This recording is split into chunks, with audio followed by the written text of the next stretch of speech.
I want it in that perfect position where I'm getting the best response, the quickest response. It's like the tone is what I want. So like, and I want the seal of the mouthpiece and the reed to be as good as it can get. So I really eyeball it and try to get it lined up with those rails and lined up with the tip, you know. I like mouthpieces that are shaped with the shape of the reed tip, so I can line it up as close as I can to perfect. Um, Now I've played mouthpieces that haven't been shaped perfectly like the reed, and even the rails are a little bit wider or the rails are a little bit thinner, that kind of thing. And in those cases, you also have to mess sometimes with the reed going a little to the left or a little to the right, kind of thing.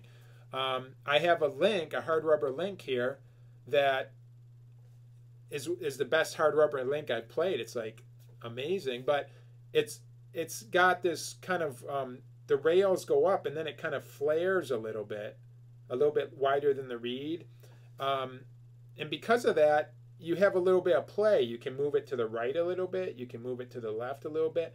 And I've noticed that when I move it to the right, just a pinch, wow, it just opens up the sound of my reed. So now I know that trick of it with that mouthpiece. The other thing you can mess with is the ligature.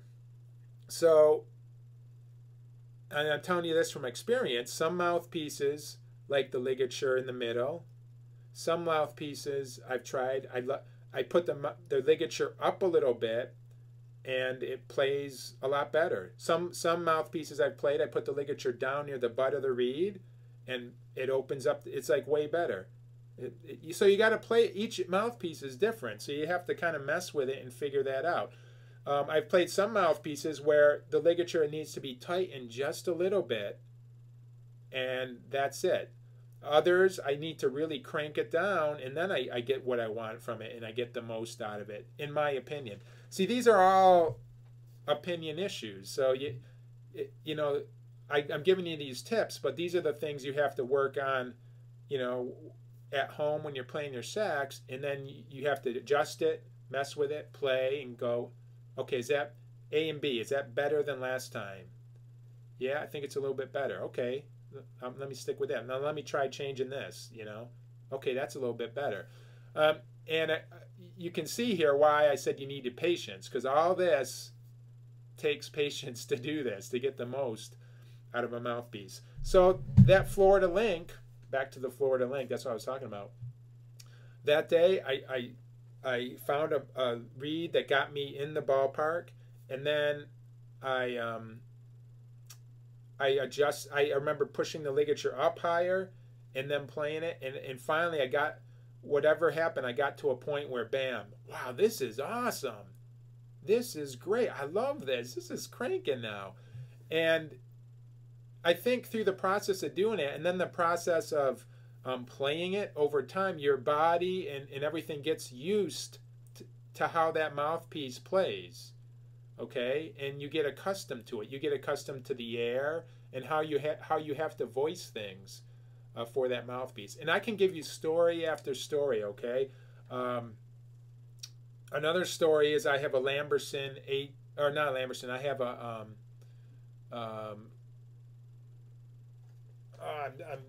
a Freddie Gregory. Sorry, sometimes I lose the names. I have a Freddie Gregory 8-star here. And I bought that, and every Freddie Gregory I bought, amazing. It's been amazing. I've had 2 8-stars, and 8-star is a 115 tip. It's more open than I like usually. And I had one before, and it had the most beautiful killer sound, just huge sounding. One of the biggest mouthpieces sound-wise I've ever played. But I always felt a little bit uncomfortable on it. Like, it just felt like I was blowing air, and it was like I never had enough air. And so I ended up selling it. But, you know, when I sold it, I always regretted selling it. I'm like, I always thought back and like, man, that huge sound was gigantic. I wish I had that mouthpiece back. What if I just stuck with that mouthpiece and got used to it? So I bought another one a couple, probably, I don't know, 6 to 8 months ago. I bought another 8-star, And this goes with my story here. I was playing 7 tips, 100 tips at the time because I had medical issues and some surgeries and stuff. So I couldn't blow enough air. I got the 8-star in the mail, and I knew it would be killer because Freddie Gregory's stuff, everything I played has been great. I played it. It just was underwhelming for me. The soft notes were all airy. It was hard to get loud on it. I felt like I was blowing like through a huge tube like this, and I didn't have enough air, and the reeds were too hard or the reeds were too soft, and back and forth.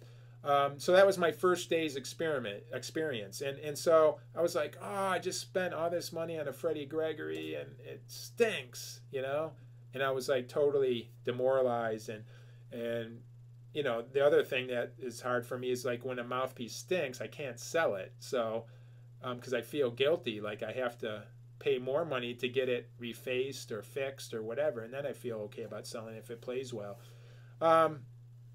But like I'm saying, I had to spend more time. And for me, the optimal amount of time for me when I finally click with a mouthpiece is usually 3 days. I don't know how many hours that is. For me, I usually play 2 to 4 hours a day, usually. But 3 days is usually, man, things really start kicking with it, okay? And I really start, yeah, this is really going. So that Freddie Gregory, the second day, I spent some more time with reeds, finally found a reed that got in the ballpark. And then I spent like 2 hours playing long tones and like just, not even working on anything except just playing and just sound and blowing. And then I was working on filling this, diaphragm breathing and just really pushing from here and really getting the sound. Sorry, my screensaver went on. Really getting the sound just big and happening. And at first I was getting dizzy. It was just too much air because I was playing the 7 stars for so long. But after 2 or 3 hours, like I was exhausted, but the sound was getting bigger and better, and I was getting used to it.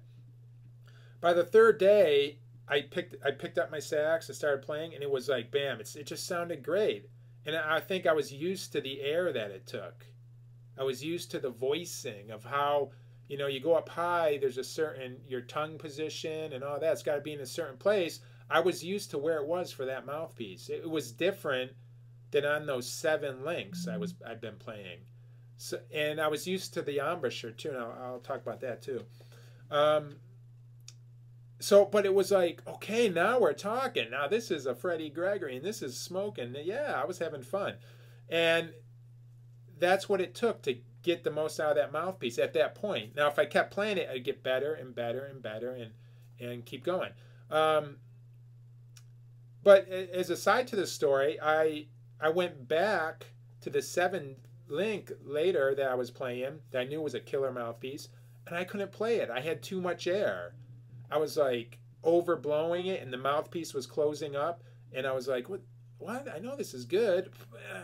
But I was used to all that air coming out with the 8-star, so when I went to that, it was hard to play. Now, another story, just to drive it home with you. This mouthpiece right here is an old Otto Link. It's either a Florida or early Babbitt. But I bought this a couple years ago, and it's another, I bought it from someone who I trust and I know, who's tried tons of mouthpieces, and he said it's the best Link he ever played. And I put up a review on my site, and I got so many comments back. It's the Florida Link, the Eric G reface. It's on if you do a search on my blog, you'll find it. I got so many comments that that's the best sound. That's the best mouthpiece. Yeah, Steve, stick with that. I want that mouthpiece. All these comments.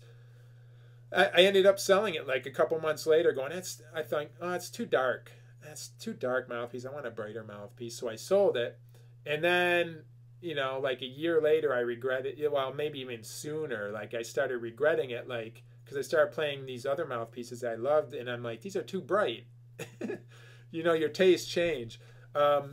So finally that person who I sold it to said, I'm selling the mouthpiece. You want it?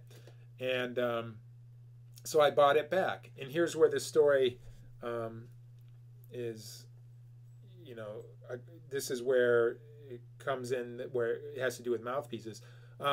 I got it back in the mail. I'm like, yeah, I got the mouthpiece back. This is gonna be great. I put it on my mouth. I put it on this tenor, played. It was awful. It was horrible. I was like, it was tubby and like no response. Just that. It was. I was like, what's going? And I even looked at the picture on the website. I'm like, is it the same mouthpiece? I'm like, oh yeah, it is. And then I went through the same thing. I probably for an hour I tried different reeds, and again I was disheartened. I was like, what is going on? Now, see, this time I had tried the mouthpiece before and I knew it was killer, but I still went through that hour of, man, this thing stinks. It was later that day or maybe the next day trying the different new reeds, and I think actually the first day I tried new reeds too. But I finally found a reed, got dialed in, and then played it for 2 to 3 hours. A lot of times I'll go in my garage. Right now it's a little too cold, but I think then it was warm. I went in my garage, just played. Finally I felt like, man, I'm home. Like, there's something that goes on with a mouthpiece where it's more than just it sounds good and it plays good. I have some mouthpieces here that I get to this state where it's like I feel like we're one. Like, I'm playing, and you know, some mouthpieces, they can play great and they can sound great, but the whole time I'm thinking in my head, what am I gonna play, and then I'm adjusting and trying to figure out how to get it out of the sax. And a lot of times it sounds great and it sounds awesome and I get it out of the sax. At other times, it's like I'm not even thinking how to do it and get it out of the sax. It's just flowing. And that's what I mean by that connection with a certain mouthpiece. I have a few like that where it's like, bam, I'm just going for the high notes, they come out. I'm going for the scoop and the bend, and it just happens. I'm not even really thinking about how to manipulate the mouthpiece. It's just happening and flowing. So for me, those are the tens. You know, the mouthpieces I have that are tens. But again, the whole point of the story is it takes some time. So I talked about reed position. I talked about ligature position. The other thing that's huge is embouchure. Okay. Now you might think, oh, I have an embouchure. This is how I play. Every mouthpiece I play, that's how I need to play. That's not the case. I've played so many mouthpieces. Some of them I have to take, you know, my normal, let me see where my top teeth are right here on the mouthpiece, about halfway up the black. And my bottom lip